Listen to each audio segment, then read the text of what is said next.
नमस्कार मंडळी मुंबईत मराठी भाषा आणि हिंदी भाषेचा मुद्दा गाजला होता।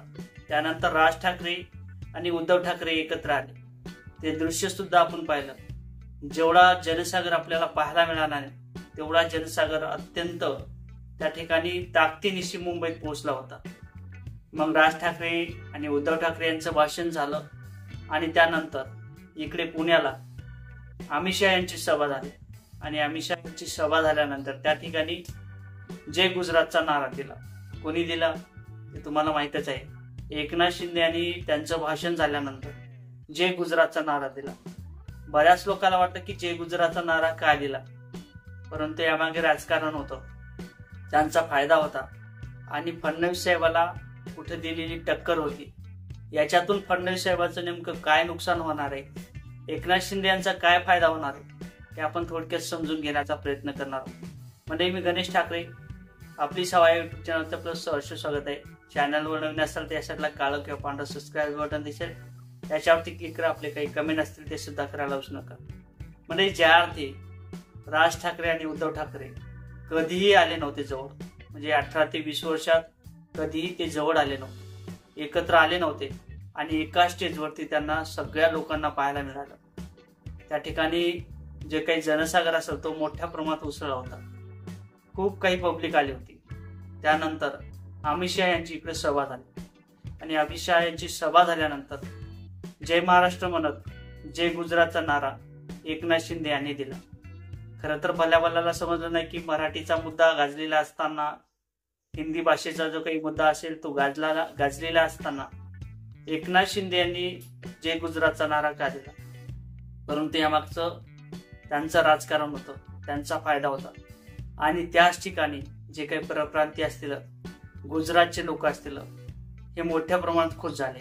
मग पुणे असेल, मुंबई असेल, ठाणे असेल, पालघर असेल, नागपूर असेल, ज्या ज्या भागात हिंदी भाषी बोलणारे लोक आहेत ते खुश झाले। कारण तर एकनाथ शिंदे कोई तो आदमी है हमारे तरफ कि जय गुजरात का नारा दे रहा। उसके बाद मग जे काही परप्रांतीय असतील, गुजरातचे जवळपास 100 लोक, जवळपास 100 लोकांची टोळी, ही राजकीय टोळी ही एकनाथ शिंदे यांना भेटते आणि एकनाथ शिंदे यांना भेटल्यानंतर त्यांच्या गटात सामील होते। मग एकीकडे काय झालं, जे काही हिंदी भाषा बोलणारे लोक असतील ते भाजपकडे जाणार हे माहीत होतं एकनाथ शिंदे यांना। त्याचा फायदा भाजपला सुद्धा होणार हे सुद्धा माहीत होतं आणि मराठी लोकांचं मतदान हे आपल्याला मिळणार नाही हे सुद्धा त्यांना चांगल्याच पद्धतीने माहीत होतं। जे काही मराठी बोलणारे लोक असतील, मुंबई असेल, ठाणे असेल, पालघर असेल, ज्या ज्या ठिकाणी जे काही लोक मराठी बोलतात ते सगळं मतदान हे राज ठाकरे आणि उद्धव ठाकरे यांना जाणार हे निश्चितच माहीत होतं।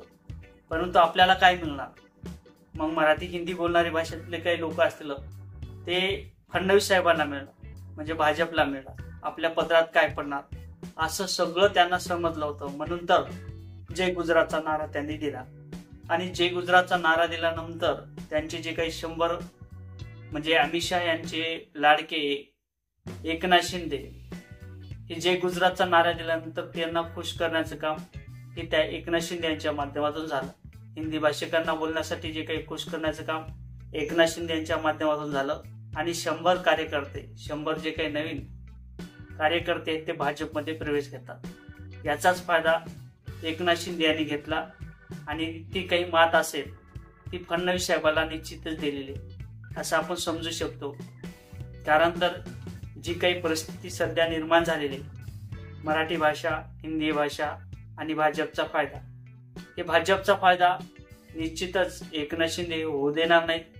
त्यांना जे काही मतदान असेल ते हिंदी भाषिकाचं मिळेल आणि लाडके अमित शहा यांचे एकनाथ शिंदे लाडके आहेत हे कुठेतरी परत एकदा सिद्ध झालेले। आणि या व्हिडिओच्या संदर्भात तुम्हाला काय वाटते नक्कीच कमेंटमध्ये सांगा। व्हिडिओ आवडला तर लाईक आणि शेअर करायला सुद्धा विसरू नका।